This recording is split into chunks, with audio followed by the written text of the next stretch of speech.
Quelle médiation culturelle et scientifique en période de pandémie? Nouvelles offres, nouveaux formats, nouvelles relations au public, nouvelles organisations du travail.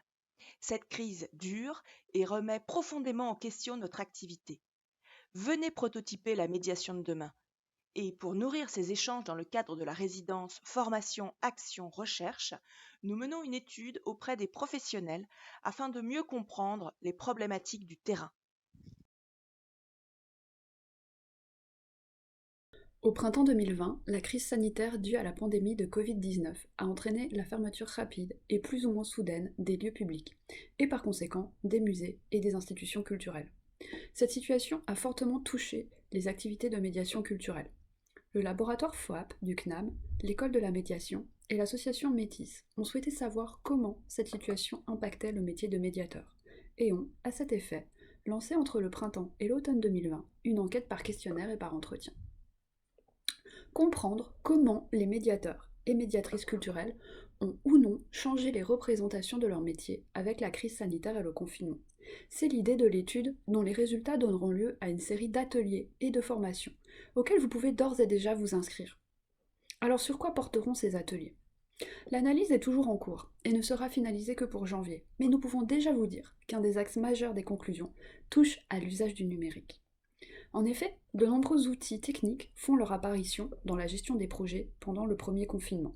Discord, Drive, Slack, Zoom, Teams, etc. Ces nouveaux outils impliquent le développement de nouvelles compétences techniques, évidemment, et de nouvelles organisations des projets. Mais ça, c'est un point que nous discuterons dans une autre vidéo. Cela implique aussi de nouvelles pratiques, par exemple l'archivage des processus et des développements de projets, l'évaluation des projets, la systématisation de certains modus operandi par exemple.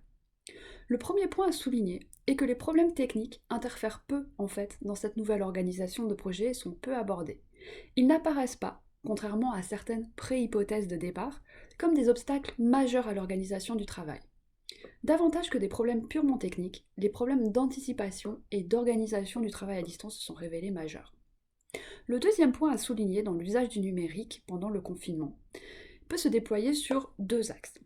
Premièrement, le développement de médiation numérique via le numérique. En fait, on est dans le numérique, par le numérique. En effet, toutes les discussions et la conception des médiations pendant le confinement s'est majoritairement opérée en ligne. Qu'est-ce que cela change dans le processus créatif de conception des médiations concrètement? Le deuxième axe, qui est aussi le numérique dans le numérique, se déploie plutôt sur le développement de numérique au sein d'expositions et dans des médiations à remettre dans des médias en ligne. En effet, ces dernières années, les dispositifs de médiation numérique se sont développés de façon importante au sein des expositions. Comment transformer ces dispositifs de médiation numérique in situ et parfois ex situ dans des médiations de confinement, c'est-à-dire davantage en ligne? Comment transposer des médiations numériques préexistantes dans de nouvelles médiations numériques? Ce sont ces questions-là que l'on pourra aborder durant les ateliers de formation qui sont prévus sur cette analyse. Venez prototyper avec nous la médiation de crise, les jeudis du 14 janvier au 11 février. RESFAR est une résidence de formation Action-Recherche portée par le CNAM, Métis et l'École de la médiation au Living Lab du Carrefour numérique de la Cité des sciences et de l'industrie.